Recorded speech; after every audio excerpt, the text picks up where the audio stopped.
If you say what created God, what brought God into existence, right? Then you'll have to ask that question again ad infinitum in the past. Meaning, yeah, you'll have to say what created that created God, what created that created God. And if that was true, that something created God, and that thing would require a creator, nothing will exist. Nothing will exist. Why? I want to give you the pack, for instance, but I need permission from him. I'm trying to give you an analogy similar to it, right? I want to give you the pack, but I need permission from him. He needs permission from him. And ad infinitum, we have people that need to give permission. Will I ever give you the pack? I'm waiting for permission, and he's waiting for permission, and he's waiting.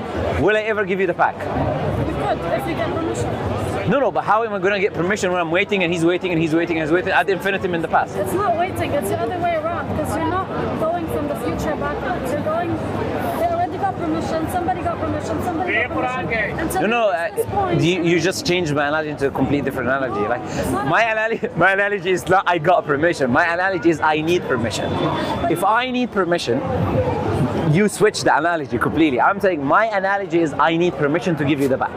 Okay? Listen to my analogy, please don't change the analogy to a different analogy. And then you'll understand how it applies to God, right? First listen to my analogy, right? I need to give you the pack, but I require permission from him.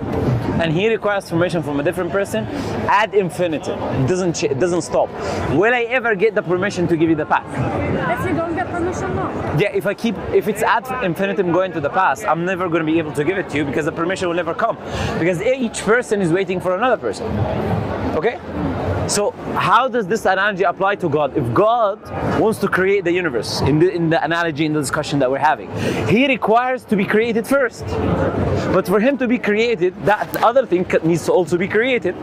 And that will go ad infinitum to the past. Yes. So if this is the case, God will never be created. I'm not saying it is the case, but I'm saying you can't. No, I'm saying this can never be the case. I'm saying logically, if it was the case, okay, so if it can be the case, there must be something that doesn't start to exist by another cause.